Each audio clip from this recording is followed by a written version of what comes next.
It's hard to believe, but each year in this country, children are responsible for more than 100 fire deaths, nearly 1,000 painful burn injuries, and hundreds of millions of dollars in property loss. We need to lower this number and teach our children the dangers of fire. We've invited in our safety expert, Michael McLear, along with Jake, the fire safety dog. Welcome. Thank you. We are glad to have you here. Thank you for having me. All right, now this is an important topic that we need to talk about. And I know last time you were here, we were talking all things park party and a lot of fun with the smokehouse, but even in that smokehouse, you are teaching kids the importance of fire safety. We are. One of the common questions that parents and caregivers ask us is, what do I do if my child has a fascination with fire?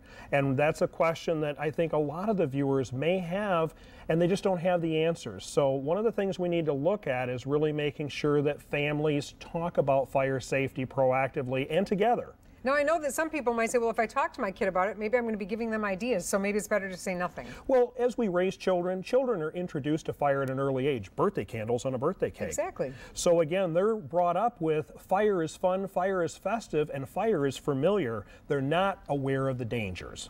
All right, well, I know that recently we put together a little video that just kind of shows some of this and that it is a serious thing. It is. Let's take a look at that.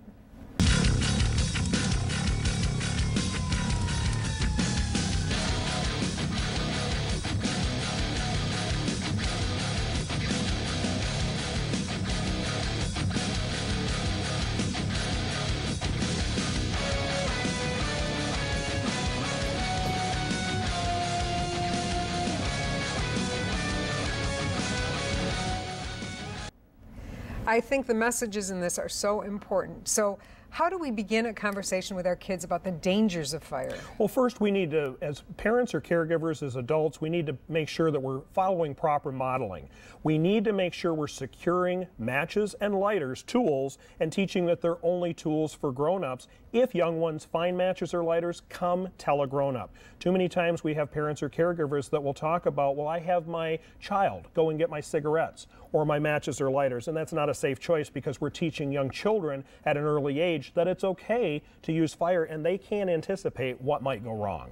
Okay, so, you know, I saw the stat at the beginning of that little piece we watched, 46% arsons by kids under the age of 18. Why do kids get into this? Why do we go from, I'm going to light the birthday candle and sing happy birthday, to I'm going to see if I can light this garage on fire? Well, a lot of times, Miranda, there are warning signs. It may be caused because of bullying in school or in the community or in the neighborhood. You see a link between bullying and kids who get into this? We do. The fire setting is actually a cry for help.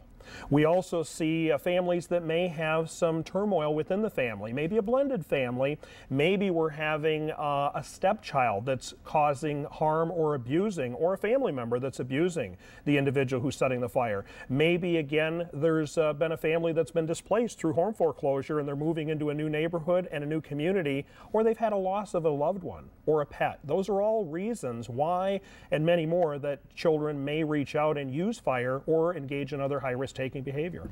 You know, what about easy access to things? I think that we as parents kind of forget about that. Right. You know, when you have this stuff sitting around, kids are curious. That's right, they are curious. And again, it's human nature for children to learn through using the five senses.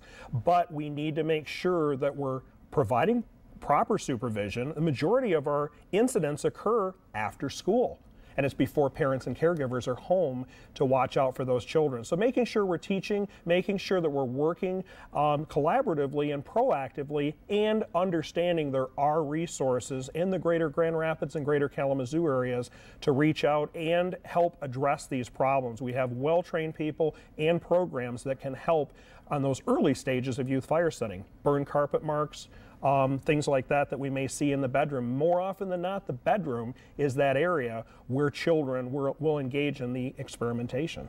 Okay, so as I hear this, what does a parent do? Someone who's watching tonight who might say, oh my goodness, my kid has been messing around with this. Is this something I have to take seriously? They should. I just had a parent actually that mentioned to me that they were vacationing and her 15-year-old son actually lit her hair on fire in a restaurant. Wow. So again, and these are things that we need to be aware of.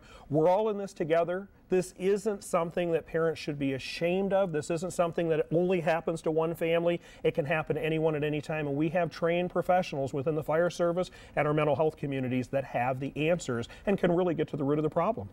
I think you bring up so many wonderful points that we as parents need to have those conversations early about prevention. Right. And also, if our kids are doing this, it could be a cry for help, and we need to listen and get them the help they need. Absolutely. We've got some very comprehensive information on WOTVforwomen.com, Miranda, so that viewers can take a look at that information, see how it applies to their situation. Thank you so much. We appreciate all the good work you do. Here's a final thought I'd like to leave you with tonight. Have a great evening where you live.